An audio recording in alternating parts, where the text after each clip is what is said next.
तब सीता जी ने इसी भूमि पर आकर के खड़े होकर के कहा, ये नहीं कहा कि मैं प्रमाणित करूंगी कि मैं पवित्र हूं या कुछ भी, ऐसा प्रमाण देना है कि वह प्रमाणित युगों युगों तक याद रखा जाए और मेरा प्रेम अमर हो जाए। सीता जी क्या बोलती हैं, हे भूमि देवी, यदि प्रभु श्री राम के अलावा अन्य किसी पुरुष का मेरे मन में, मस्तिष्क में, बुद्धि में चिंतन भी ना हुआ हो तो आप कृपा करके मुझे स्थान प्रदान कीजिए और मुझे अपनी गोद में समाहित कर लीजिए। इससे बड़ी परीक्षा इस संसार में कोई दे नहीं पाया आज तक।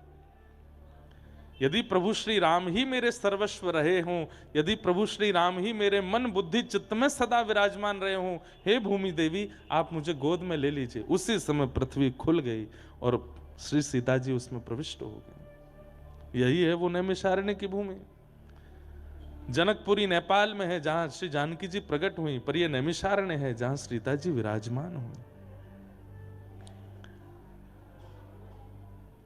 कितने प्रमाण हैं इस भूमि के पवित्रता के। और सुनिए, हमारे धरती पर हमारे रामानुज परंपरा में अष्टभू वैकुंठ बताए गए हैं। 8 पृथ्वी के वैकुंठ हैं, 4 दक्षिण में, 4 उत्तर में। उत्तर में जो 4 वैकुंठ हैं उनके नाम क्या हैं? पहला बद्रिकाश्रम श्री बद्रीनाथ, दूसरा श्री मुक्तिधाम जिसको कहते हैं मुक्तिनाथ जो नेपाल में है, तीसरा है पुष्कर राज राजस्थान में, तीर्थराज पुष्कर राज, और चौथा है नैमिषारण्य। ये नैमिषारण्य भू वैकुंठ है। यहां पर भगवान मूर्ति के रूप में नहीं रहते, यहां पर भगवान मंदिरों में नहीं रहते, यहां पर वृक्षों के रूप में, यहां पर अरण्य के रूप में यानी कि जंगल के रूप में भगवान विराजमान है। यहां का जंगल ही भगवान है, यहां के वृक्ष ही भगवान है। जिस प्रकार हमारे व्रज वृंदावन में राधा रमण जी, बिहारी जी, राधा वल्लभ जी, सप्तनिधि ठाकुर जी हैं, जिस प्रकार बद्रीनाथ में पर्वत के रूप में नरनारायण भगवान हैं, जिस प्रकार श्री जगन्नाथ में अन्न के रूप में भगवान हैं, जिस प्रकार द्वारिका में मंदिर के अंदर राजाधिराज के रूप में भगवान है, इसी प्रकार नैमिषारण्य में जो अरण्य है, जितना भी यहाँ का वन्य प्रदेश है, जितना भी यहाँ का जंगल है, ये भगवान है, ये भगवान का रूप है। यहाँ के वृक्ष पत्ते पत्ते सब ठाकुर जी हैं।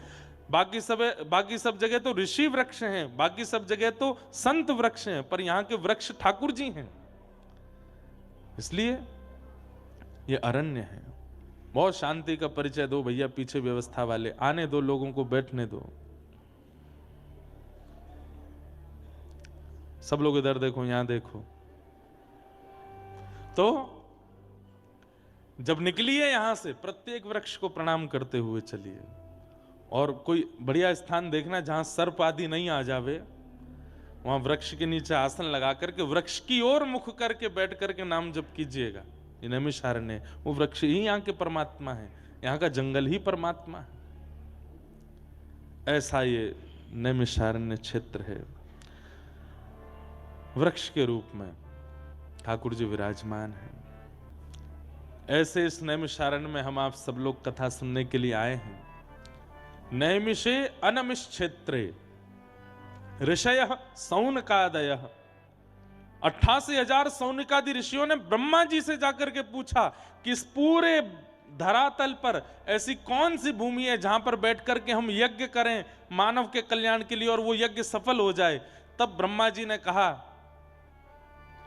मैं चक्र छोड़ता हूं, इस चक्र की नोक जिस अरण्य में जाकर के, अरण्य कहते हैं जंगल को, जिस अरण्य में जाकर के गिरेगी, मेरे चक्र की निमी जिस अरण्य में जाकर के गिरेगी, वही आपके लिए पवित्र स्थान होगा। चक्र आगे चल रहा है, पीछे पीछे 88,000 सोनिकादि ऋषि चल रहे हैं, और वही चक्र पूरे पृथ्वी का चक्र लगाते हुए इसी अरण्य में आकर के गिरा, इसलिए इसको नैमिषारण्य कहते हैं। यहां पर चक्र की निमी गिरी, जो चक्र तीर्थ है। भयंकर से भी भयंकर पाप यदि मानव के हो गए हों और उस पाप का निवारण ना हो रहा हो, चक्र तीर्थ में स्नान करने से वो पाप नष्ट होता है। पर कब? जब संकल्प लिया जाए कि हे चक्र तीर्थ, हम संकल्प देते हैं कि आइंदा कभी ये पाप हमसे नहीं होगा, और पूर्व में जो मैंने पाप किया है उससे मिलने वाला जो भी दंड है वो भोगने के लिए मैं तैयार हूं, आगे मैं नहीं करूंगा, ये वचन देता हूं, पर कृपा करके उस पाप का जो भोग मुझे मृत्यु के बाद भोगना है उसको आप नष्ट करो। इस भाव से अगर आप स्नान करोगे तो आपके पाप का नाश हो जाता है इस तीर्थ में। तो बड़ी महिमा है, महिमा गाते गाते पूरा महात्म्य ही नैमिषारण्य का ही होने लग जाएगा। इतना अद्भुत ये स्थान है, इसे हम बारंबार प्रणाम करते हैं। आगामी 7 दिनों तक बड़े आनंद के साथ, बड़े उत्साह के कथा सुनाई है, जिस कथा को हम आप सब लोग श्रवण करते हैं।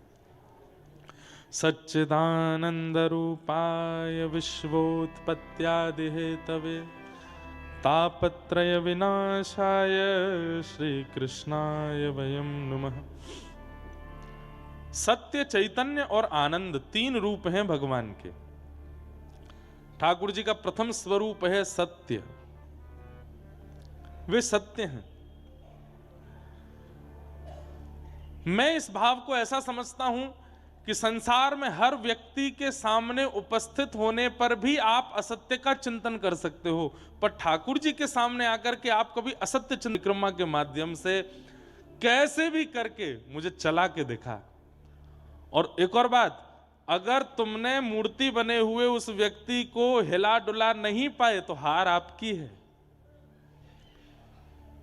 ये मूर्तिमंत खड़े हैं पर मीराबाई ने इनको चला दिया। ये मूर्तिमंत खड़े थे पर गोस्वामी तुलसीदास जी ने इनको हंसा दिया। ये मूर्तिमंत खड़े थे पर सूरदास जी ने अपने पदों से इनको रुला दिया। नरसिंह मेहता ने इनको नचा दिया। पर हम आप सब लोग आज तक इतनी उम्र निकल गई हमारी, आज भी ऐसे ही खड़े हैं। इसका मतलब हम हार रहे हैं, हमारी हार हो रही है, ये आज तक सचल नहीं हो पाए। ये चैतन्य ही हैं पर जड़ता का खेल खेल रहे हैं हमारे साथ में। और मानो हमें कहते हैं कि तुम कर सको तो मुझे चला के दिखाओ, मुझे डुला के दिखाओ, तुमको चैलेंज है। पर इनकी जीत हो रही है, इनकी विजय हो रही है, ये जीतते ही जा रहे हैं और हम हारते जा रहे हैं। आज तक इतना ब्राह्मण आ गए घर पे भोजन कराओ, नरसिंह मेहता बोले देख लेना, ध्यान रखना मेरा। बोले हाँ ठीक है।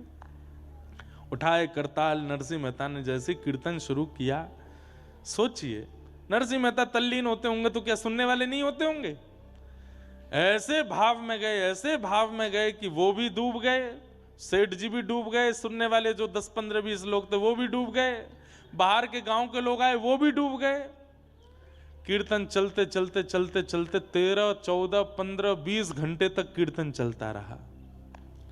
यहां ब्राह्मणों के आने का समय हो गया। पत्नी बाट देख रही है कि वो 200 ब्राह्मणों के भोजन की सामग्री ला रहे होंगे। रुक्मणी जी बोली अब तो नरसिंह मेहता की और निंदा होगी, अब तो इनको जूनागढ़ से भी निकाल देंगे, ऐसा लगता है आज जो अपराध होने जा रहा है। ठाकुर जी बोले मैं नहीं देख पा रहा हूं, तुम बैठो मैं जाता हूं। और महाराज नरसिंह मेहता का रूप धारण करके ठाकुर जी आ गए जूनागढ़ में। और ठाकुर जी तो अक्षय पात्र लेकर के चलते हैं। 200 ब्राह्मण क्या, तुम 2 लाख आ जाओ, सबको भोजन पवा देंगे। पत्नी के पास पहुंचे, नरसिंह मेहता की पत्नी से जाके कहा जल्दी जाओ प्रसादी बनाओ। और देवी सुनो, वो थोड़ी एक बदलाव आया। बोले क्या? 200 ब्राह्मण नहीं है। बोले तो कितने हैं? 300। बोले नहीं नहीं नहीं नहीं 4000 है। 4000 इनका कैसे बनेगा? अरे बनाते हैं ना, तुम भी लगो मैं भी लगता हूं। ठाकुर जी अमनिया कर रहे हैं, मिर्च काट रहे हैं, सब्जी काट रहे हैं, टमाटर काट रहे हैं, अमनिया कर रहे हैं। पत्नी छोंक लगा रही है, उसको तो लग रहा है नरसिंह मेहता ही है। और नरसिंह मेहता कहां, वो तो वहां कीर्तन कर रहे हैं बैठ करके सेठ जी के यहाँ। ठाकुर जी यहां पर सिर पर महाराज बांध करके कढ़ाई में लिए घी और सब प्रसादी बना रहे हैं। नरसिंह मेहता के पिताजी का श्राद्ध है, ठाकुर जी भोजन बना रहे हैं। क्षण भर में तो सब सामग्री बनती चली गई। पत्नी बोली आज बड़ा आश्चर्य हो रहा है, इतनी जल्दी इतनी सारी सामग्री कैसे बन गई? बोले देवी इस पर बाद में चर्चा करेंगे, ब्राह्मण आ रहे हैं, चौका लगाओ बढ़िया गोबर का और थाली आदि सजाओ, सबको प्रसाद पवाना है। 4000 ब्राह्मण मन में सोचते आ रहे थे आज नरसिंह मेहता हमको प्रसाद नहीं पवा पाएगा, और ये हमको बहाना मिल जाएगा नरसिंह मेहता को नगर से निकालने का। लेकिन वहां जैसे ही पहुंचे, सबके चरण धो धो करके ठाकुर जी ने आसन पर बैठाया। 4000 ब्राह्मण एक ही पंगत में बैठा दिए और सबके सामने ठाकुर जी एक एक फेंटा कमर पे बांधे, एक फेंटा सिर पे बांधे, पसीना आ रहे हैं, ठाकुर जी धोते जामे, हाथ मांजे, सबको साग परोसे, सब्जी परोसे, 4-4 प्रकार की सब्जी, 2-2 प्रकार की पूड़ियां, 3-3 प्रकार के मिष्ठान, एक रायता, बढ़िया सामग्री, ऐसा पवाया महाराज, ऐसा पवाया। ब्राह्मण बोले, ए नरसी, बोले हाँ, कोई सेठ वेठ ने करी है क्या व्यवस्था? नहीं नहीं, सब आपकी कृपा है, आप सब ब्राह्मणों की कृपा है, आप लोग पाइए। प्रसाद पाकर के ब्राह्मण इतने तृप्त हो गए, इतने तृप्त हो गए कि मन से आशीष निकल रहा था, लेकिन जलन थी ना मन में। बोले भैया भोजन तो बहुत अच्छा पवाया नरसिंह मेहता ने, लेकिन हम लोगों को इसको नगर निकाला करना है, भोजन से काम थोड़ी बनना है, अब तो दक्षिणा की बाड़ी है, कुछ नहीं दे पाएगा। 4000 ब्राह्मणों को क्या देगा? नरसिंह मेहता दौड़ करके भीतर गए। ठाकुर जी थे, नरसिंह मेहता थोड़ी थे। पत्नी से कहा, देवी चलो दक्षिणा बांटें। बोले क्या देंगे दक्षिणा में? बोले सब व्यवस्था है, चिंता मत करो। एक बैलगाड़ी भरी रखी थी, कपड़ा हटाया, उस पर छोटी छोटी पोटलियां थी, पत्नी को देते जाओ। बोले तुम बांटती जाओ सबको। बोले इसमें है क्या? बोले कुछ नहीं है, तुम देते जाओ। पत्नी ने धीमे से पोटली खोल के देखी तो हर पोटली में 12-12 सोने की मोहर और 4000 ब्राह्मणों को बंटवाई।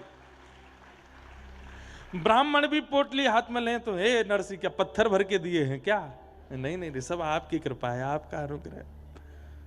ब्राह्मणों ने जब खोल करके देखा, आज तक भोजन के निमंत्रण में 1 पैसा मिलता था तो ब्राह्मण फूले नहीं समाते थे कि 1 पैसा मिला हमको, सबसे बड़ी दक्षिणा है 1 पैसा। आज क्या मिला? 12 सोने की मोहर। मतलब ये ब्राह्मण, इनके बालक, इनके बालकों के बालक, बालकों के बालक, कम से कम 4 पीढ़ी तक भी अगर कुछ नहीं करेंगे तो इन्हीं मोहरों पर पेट पल जाएगा सबका। इतनी दक्षिणा देख करके सब ने तो भैया नरसिंह मेहता और पत्नी दोनों को एक साथ बैठा करके ब्राह्मणों ने स्वस्ति वाचन किया, ऊपर अक्षत डालने। अरे नरसिंह मेहता जी, मैं तो कहता हूं नरसिंह मेहता जी के पिता कितने भाग्यशाली कि उनके श्राद्ध में ठाकुर जी ने भोजन बनाया, अपने हाथ से पवाया। और नरसिंह मेहता की पत्नी कितनी भाग्यशाली कि दाहिने भाग में पति के रूप में विश्वपति बैठे हैं, जगतपति बैठे हैं, और 4000 ब्राह्मण एक साथ अक्षत छिड़क करके आशीष दे रहे हैं और नरसिंह मेहता वहां कीर्तन कर रहे हैं। 4000 ब्राह्मण निकले। इनके भाई के यहां 12 ब्राह्मण गए थे, वो सब प्रसाद पाके निकले। तो जब निकले तो 1-1 रुपया दक्षिणा मिला, जो कि बहुत ही बड़ी दक्षिणा थी। सब आपस में बोले यहां तो सब हुआ, अरे वो नरसिंह मेहता के यहां 4000 गए हैं, चलो चलो तमाशा देखने में आनंद आएगा, देखें तो सही कैसी जो है नरसिंह मेहता की जो है आज वस्त्र उतराई हो रही होगी, आज नगर निकारी हो रही होगी। 12 ब्राह्मणों ने जाकर के देखा तो 4000 ब्राह्मण नाचते हुए आ रहे थे। क्यों रे, कैसा रहा भोजन? बोले महाराज पूछो मत, दक्षिणा वक्षिणा मिली कि ऐसे ही आ गए हो? बोले आपको कितनी मिली पहले ये बताओ। हमको 1 रुपया। सुने 1 रुपया? 1 पैसा मिलता है हमारे यहाँ पे, 1 रुपया मिला है हमको। तुमको क्या दे दिया नरसिंह मेहता ने? कौड़ी वोड़ी दी होंगी। बोले महाराज आज तक इस नगर के सबसे बड़े ब्राह्मण आप थे, पर अब हम 4000 हैं, हम पे 12 सोने की मोहर हैं। नरसिंह मेहता ने दक्षिणा में दी। कैसे, कहां से? बोले पता नहीं, सब दिए। यहां सब ब्राह्मणों को प्रसाद पवाने के बाद ठाकुर जी बोले देवी थक गए, हमारे तो कमर में दर्द हो गया, आप बैठिए ना, मैं प्रसाद पवाती हूँ। हाँ सब ब्राह्मणों का हो गया, मैं पा लेता हूँ। ठाकुर जी बैठ करके पाए, पा करके पत्नी बोलती जा रही थाली में ही छोड़ देना, मैं भी पाऊंगी फिर। बोले हाँ हाँ, खूब सारा पाए। ठाकुर जी बोले अब देवी तुम बैठ के पाओ, मैं थोड़ा संध्या वंदन करके आता हूँ। पत्नी पाने के लिए बैठी, ठाकुर जी संध्या के बहाने सीधे द्वारिका चले गए वहां से। और वहां जाकर के ठाकुर जी ने सेठ जी के चित्त में जाके कही अब तो उठ जा, उठा दे नरसिंह को। सेठ जी की आंख खुली, नरसिंह जी, नरसिंह जी। बोले जी क्षमा कर दीजिए, बहुत बड़ा अपराध हो गया। बोले क्या हो गया? बोले आपको कीर्तन करते करते बहुत समय हो गया, श्राद्ध। बोले कितने, 2-4 घंटे ज्यादा हुए? वो नहीं नहीं 24 घंटे हो गए हैं। नरसिंह मेहता बोले अब तो जाने से कोई फायदा नहीं, आप ही चले जाना, मेरी पत्नी कहाँ है उसको ढूंढ के भेज देना, ब्राह्मणों ने बहुत बुरा हाल किया होगा, घर वर जला दिए होंगे हमारे। तो सेठ जी बोले मैं संग चलता हूं ना, एक बार चल के देख लें क्या है। धीमे धीमे डर डर के नरसिंह मेहता अपने घर जा रहे हैं। घर के बाहर जाकर के देखा तो आंगन में बैठ करके पत्नी प्रेम से प्रसाद पा रही थी। नरसिंह मेहता गए, देवी तुम प्रसाद पा रही हो, सब ठीक है, घर वर जला तो नहीं, तुमको किसी ने मारा पीटा तो नहीं? अरे क्या, कौन मारेगा, प्रसाद पानी दीजिए थोड़ा प्रेम से। तुम प्रसाद पा रही हो, पिताजी का श्राद्ध नहीं हुआ, ब्राह्मण आए थे क्या, कुछ कहा तो नहीं? कैसी बात करते हैं, संध्या करने गए थे, हाथ पांव धोने गए थे, पूरी याददाश्त धो के आए हो क्या? सब कर गए ब्राह्मण भोजन, 4000 ब्राह्मण आए थे, क्या बढ़िया, सब आनंद से हुआ, देखो अब ये प्रसाद। नरसिंह मेहता बोले क्या कह रही हो तुम? बोले आप ऐसे आश्चर्य में पूछ क्यों रहे हो? नरसिंह मेहता जी ने सब सत्य बताया। बोले देवी मैं 24 घंटे बाद आया हूं, मैं कीर्तन करने गया था, 24 घंटे तक मैं नहीं आया था, यहां 24 घंटे में क्या हुआ मुझे बताओ। पत्नी के नेत्र सजल हो गए। बोले आप नहीं थे? बोले ना। सब्जियां कौन काट रहा था भीतर? फेंटा बांध करके, सिर पर स्वापा बांध के, बार बार मेरे से हाथ से कढ़ाई छीन करके कौन चला रहा था? रबड़ी को, रायते को किसने बनाया? सब ब्राह्मणों को, 4000 ब्राह्मण आए थे, सबको 4000 आए थे। बोले हाँ, सबको प्रसाद पवाया, 12-12 सोने की मोहर दी, आप नहीं थे तो कौन थे? नरसिंह मेहता के नेत्र सजल हो गए। बोले देवी तुम्हारे चरण कहाँ है, मैं प्रणाम कर लूं? मेरे द्वारिकाधीश आए थे, मैं नहीं था, मेरे नाथ आए थे, मुझे बस ये बता दो वो कहां बैठे थे, कहां चले थे, उनकी चरण रज होगी, मैं उसी को माथे से लगा लूं। पत्नी बता रही है यहां चले थे। नरसिंह मेहता लेट लेट करके उस स्थान को प्रणाम करते हैं, द्वारिकाधीश को पुकार रहे हैं, नाथ क्यों किया आपने ये सब, क्या आवश्यकता थी?